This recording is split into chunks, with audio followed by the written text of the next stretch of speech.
I recently came across a quote that just kind of stopped me like dead in my tracks, kind of almost dumbfounded because it reflected a view of how Jews should live and think, which is so radically in contrast to the views propounded by the leadership of the organized American Jewish community today.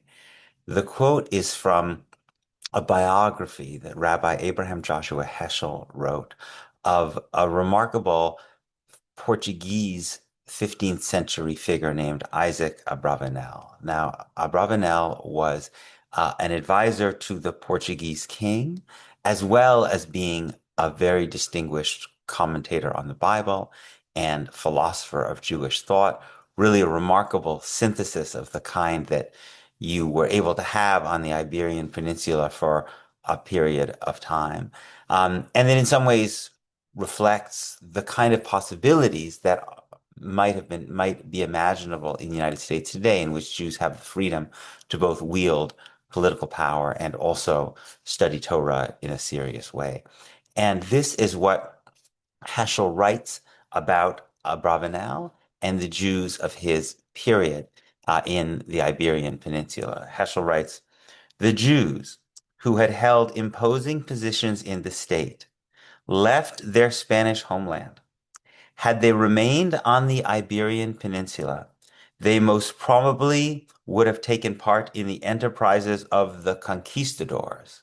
And then he says, this is the most astonishing line.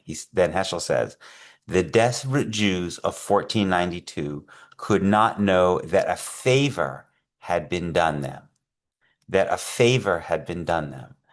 What Heschel is saying is that the Jews of the Iberian Peninsula were lucky to have been expelled because it meant that people like Abravanel, who had these positions of great power, that they then did not become morally complicit in the terrible crimes that the Spanish and the Portuguese were to commit as conquistadors in the New World.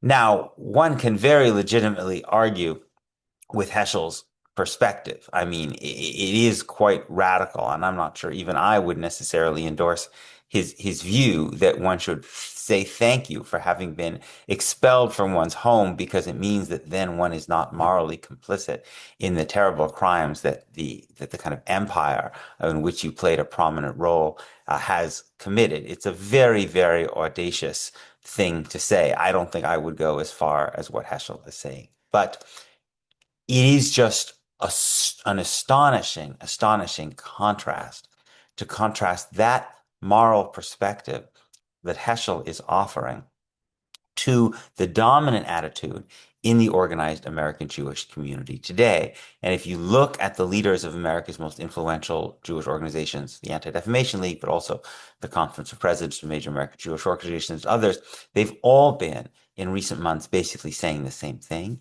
which is that Jews have a American Jews, because we're in an era of rising anti-Semitism, which is true, that Jews have a responsibility only to themselves. Jonathan Greenblatt in particular has this new slogan, which he likes to repeat, which is put your own mask on first.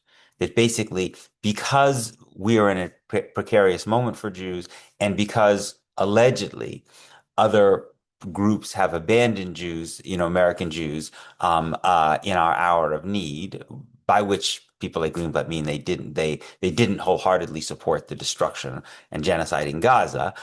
Therefore, Jews are relieved of their moral responsibilities to fight for other people, no matter what, in the United States, no matter what they're going through. Now, this is a radical contrast to the perspective that Heschel is offering in his biography of Abravanel. And one might be tempted to say, well, I mean, this is a completely otherworldly, profoundly naive perspective. How could someone make this argument, but Heschel wrote his biography of Abravanel in Berlin in 1937 under the rule of the Nazis. In 1937, Heschel wrote those words, right? And so you just think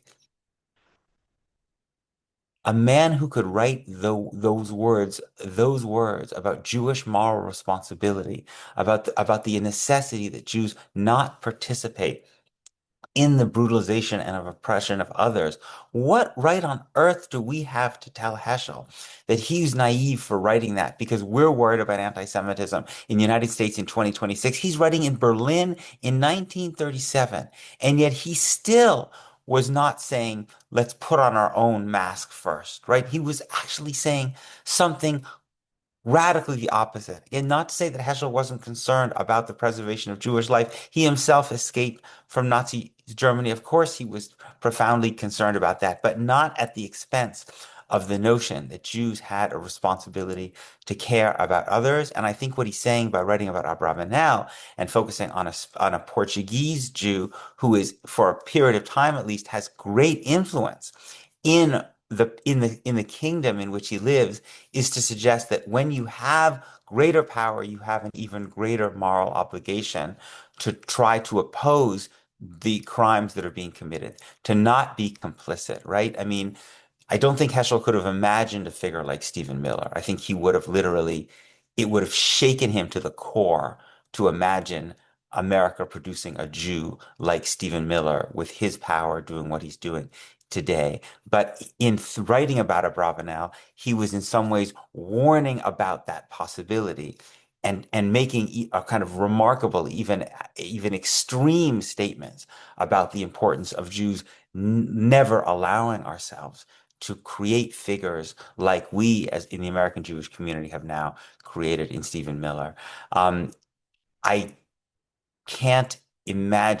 I can't imagine what Abraham Joshua Heschel would say were he alive today about the people who claim to speak for the organized American Jewish community, people who have so radically repudiated his moral fervor, his his belief that Jews have a profound, fervent responsibility to take moral responsibility for all of the people in the societies in which they live.